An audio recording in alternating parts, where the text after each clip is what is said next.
كما ينبغي لجلال وجهك وعظيم سلطانك والصلاة والسلام على من لا نبي بعده بسم الله الرحمن الرحيم وما لي لا أعبد الذي فطرني وإليه ترجعون.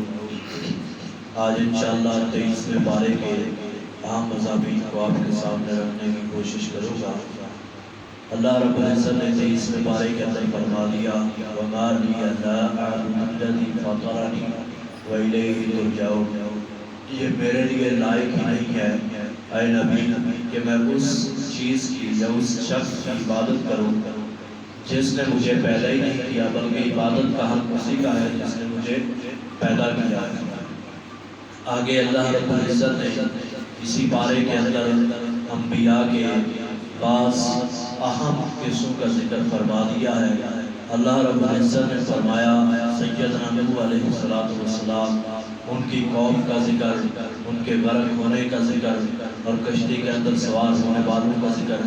اسی طرح اللہ رب العزت نے اس کے متصل بعد سیدنا ابراہیم علیہ السلام ان کی آزمائشوں کا ذکر شروع کر دیا ہے. اللہ رب العزت نے فرمایا ہے کہ ہم نے سیدنا ابراہیم علیہ السلام کو پہلے تو بہت ہی زیادہ بڑھاپے کی عمر کے اندر بیٹا عطا کیا. یعنی پہلے تقریباً مفسرین نے لکھا ہے کہ 80 برس سے بھی زیادہ عمر ہو چکی تھی. اس وقت اللہ رب العزت نے سیدنا ابراہیم علیہ السلام کو بیٹا عطا کیا تھا. میرے بھائیو، اس سے ہمیں یہ بھی سبق ملتا ہے اللہ کی رحمت سے کبھی نا امید نہیں ہونا. اگر بوڑھے بھی ہو چکے ہیں اللہ تعالیٰ اگر کوئی بے اولاد ہے دعا کا سلسلہ جاری رکھے، اللہ اس وقت بھی اولاد دے سکتا ہے. کل ہی میں ایک فیس بک کے اوپر پوسٹ پڑھ رہا تھا جس کے اوپر لکھا ہوا تھا کہ 108 برس کا بوڑھا ہو چکا تھا. 108 برس کا آدمی تھا، اس کی عمر ہو چکی تھی اور اس کا انٹرویو لینے کے لیے آئے. اس نے کہا میری شادی تو جوانی کے اندر ہو گئی تھی، تقریباً 20 برس کا تھا، لیکن مجھے اولاد اب ملی ہے. 108 برس پاکستان کا ہی ہے، جگہ کا بتایا نہیں کس جگہ کا تھا. یعنی مقصد یہ ہے کہ اللہ کی رحمت اتنی لاجواب اور بے مثال ہے. 108 برس کی عمر میں اللہ نے اسے بیٹا عطا کر دیا ہے اور اس نے کہا کہ اللہ نے ایک بیٹا تو عطا کیا ہے، دوسرا بیٹا یا بیٹی میرے گھر کے اندر اور بھی پیدا ہونے والے ہیں. میرے بھائیو، ہمیں کسی بھی صورت اللہ کی رحمت سے نا امید نہیں ہونا چاہیے. جس وقت سیدنا ابراہیم علیہ السلام کو اللہ نے بیٹا عطا کر دیا، بیٹا عطا کیا، سب سے پہلے یہ حکم دے دیا اپنے بیٹے کو اٹھاؤ اور جنگل بیابان کے اندر چھوڑ کر کے آ جاؤ، صحرا کے اندر چھوڑ کر کے آ جاؤ. یعنی یہ بہت بڑی آزمائش تھی. پہلے تو ساری زندگی اولاد نہیں تھی، جب اولاد دے دی حکم دے دیا کہ اپنے بیٹے کو اٹھاؤ اور جنگل کے اندر ویرانوں کے اندر اس کی بیوی کے ہاں اکیلے اس کو چھوڑ کے آ جاؤ. سیدنا ابراہیم علیہ السلام نے ایسے بھی کر دیا. اب جب اللہ نے حکم دیا کہ جاؤ اب اپنے بیٹے سے ملاقات کر دو، جس وقت سیدنا ابراہیم علیہ السلام اپنے بیٹے سے ملاقات کرنے کے لیے گئے، ایک دن گزر گیا، ملاقات کیے رکھا، رات کو سوئے. جس وقت سوئے رات کو خواب کے اندر دیکھا انی ارا فی المنام انی اذبحک فانظر ماذا تری. اے میرے بیٹے، میں خواب کے اندر رات میں نے دیکھا ہے، خواب کے اندر انی ارا فی المنام انی اذبحک، میں نے خواب میں دیکھا کہ میں تجھے ذبح کر رہا ہوں، فانظر ماذا تری، تیرا اس کے بارے میں کیا خیال ہے. تو بیٹا بھی وہ تو سیدنا اسماعیل علیہ السلام جیسا کہنے لگا یا ابتی افعل ما تؤمر، اے میرے بابا جان جو تجھے اللہ نے حکم دیا ہے وہ کر ڈالیے. باپ ذبح کرنے کے لیے تیار، بیٹا ذبح ہونے کے لیے تیار. اللہ نے حکم دیا تھا نا، اللہ کے حکم کو بجا لائیے. بہرحال جس وقت سیدنا ابراہیم علیہ السلام اپنے بیٹے کو جس مقام کا کہا گیا کہ اس مقام پہ جا کے ذبح کر دو، شیطان بھی بہکاتا رہا، لیکن سیدنا ابراہیم نے اپنی آنکھوں کے اوپر پٹی کو باندھا. سیدنا اسماعیل علیہ السلام کو لٹایا. اللہ رب العزت نے سیدنا اسماعیل علیہ السلام کی جگہ ایک میٹھے کی قربانی کو ابراہیم علیہ السلام کی طرف سے قبول کر لیا اور اللہ نے اس بات کا اعلان کر دیا وَفَدَيْنَاهُ ہم نے اس کی ذبح عظیم، ہم نے سیدنا ابراہیم علیہ السلام کی بہت بڑی قربانی کو قبول کر لیا۔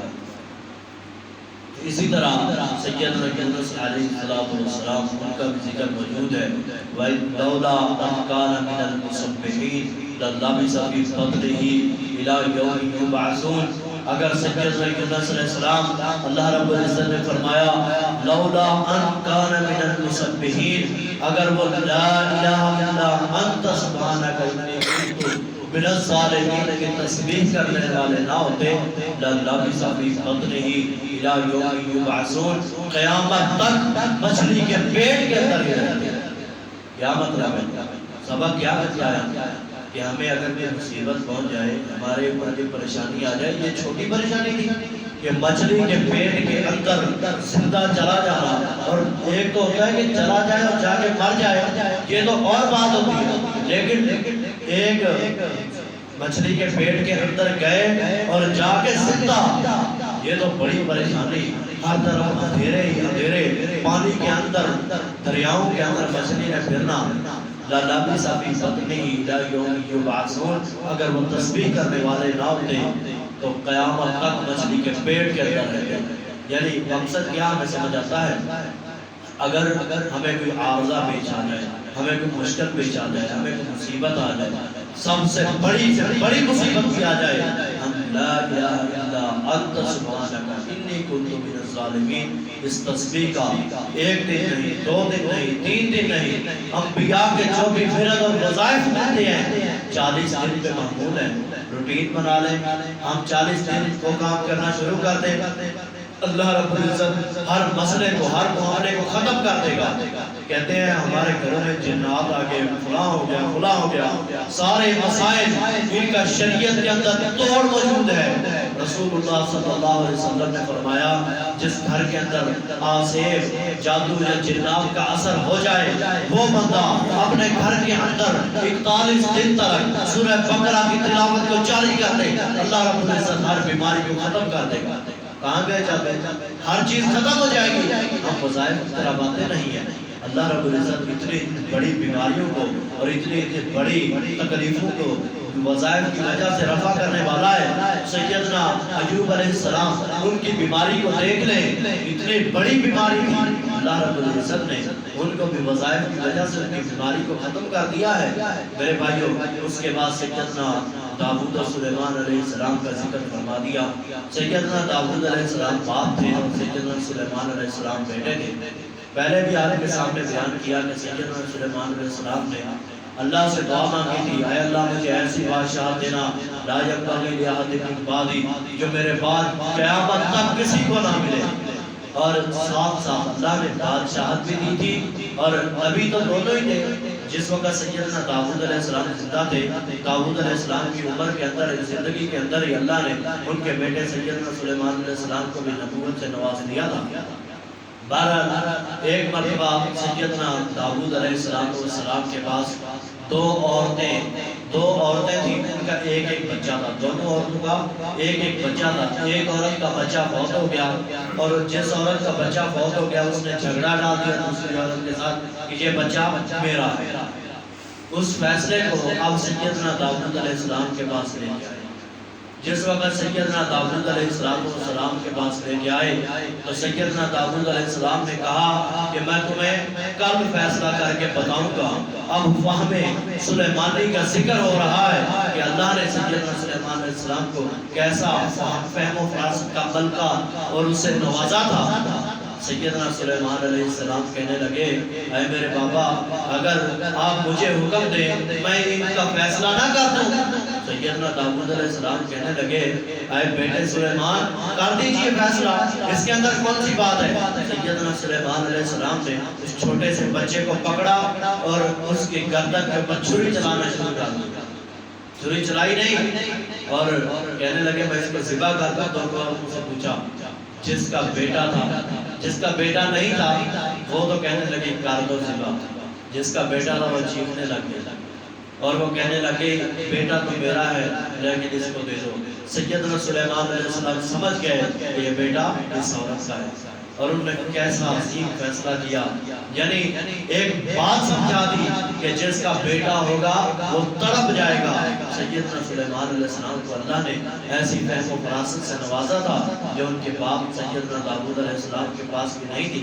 ہر نبی کا ملکہ فہامت، ملکہ فہم و فراست الگ ہوتا ہے، لیکن جو سیدنا سلیمان علیہ السلام کا تھا، اللہ نے قرآن میں بھی ذکر فرما دیا کہ ہم نے سیدنا سلیمان علیہ السلام کو فہم و فراست میں نوازا ہے۔ وَفَهَّمْنَا لِسُلَيْمَانَ، ہم نے سلیمان کو فہم و فراست دی تھی۔ آگے اللہ رب العزت نے اسی بارے کے اندر ذکر کر دیا ہے کہ اللہ تعالیٰ نے تمہارے لیے دن اور رات کو بنایا ہے۔ دن سورج نکلنے سے، رات کے جانے سے قبل نہیں آ سکتا۔ ایسے کبھی نہیں ہوا کہ دن اپنی مرضی سے چلے اور رات کے 12 بجے دن چل کے کھڑا ہو جائے گا، ایسا نہیں ہوتا میرے بھائیوں۔ دن رات سے قبل نہیں آ سکتا اور رات دن سے قبل نہیں آ سکتی، یہ اللہ کا نظام ہے۔ اور آگے اللہ رب العزت نے اپنی نعمتوں میں سے سورج اور چاند کا ذکر کیا۔ لا ينبغي للشمس ان تدرك القمر، چاند کے لیے، سورج کے لیے ضروری ہی نہیں، سورج کے لیے لائق ہی نہیں ان تدرك القمر کہ وہ سورج چاند کے اوپر سے گزر جائے یا چاند کو پالے، یعنی چاند اگر اوپر آیا ہوا ہے، رات کی تاریکی ہے تو سورج نکل آئے، ایسا اللہ رب العزت نے فرمایا میرے فیصلے کے اندر نہیں ہے۔ اور نہ ہی یہ ہے کہ سورج چمکتا دمکتا دوپہر کے اوپر کھڑا ہو آسمان کے اوپر اور اللہ رب العزت رات کو ڈال کے چاند کو سورج کی جگہ لے آئے، ایسا اللہ رب العزت نے کہا میرا نظام ہے، میں لے کے آتا ہوں، ان کے مقررہ وقت ہے، یہ اپنے مقررہ وقت کے اوپر چلتے ہیں۔ اور اللہ رب العزت نے فرمایا قیامت تک میں نے شروع سے لے کر ازل سے، یعنی شروع سے لے کر ان کو حکم دے دیا ہے اور قیامت تک انہوں نے ایسے ہی چلنا ہے۔ پھر اللہ رب العزت نے سورج چاند دن رات کی مثال دے کے انسان کو سمجھایا ہے، انسان کو سمجھایا کہ میں اللہ نے تمہارے پاس نبیوں کے ذریعے شریعت کا نزول کیا ہے اور تمہیں بھی میں نے حکم دیا ہے کہ تم نبیوں کی اتباع کرو، نبیوں کے پیچھے چلو۔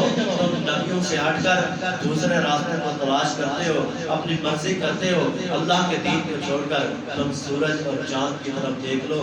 اللہ نے ازل سے ان کو حکم دیا تھا، جب سے کائنات بنائی تھی اس وقت سے یہ اپنے مقررہ وقت کے اوپر چل رہے ہیں۔ آئے بندے تو اللہ کی ناشکری کیوں کرتا ہے؟ اللہ رب العزت سے دعا ہے اللہ تعالی ہم سب کو اس کو سمجھنے کی اور ان وظائف کے اوپر عمل کی توفیق عنایت فرمائے۔ سبحان ربک رب العزت عما یصفون وسلام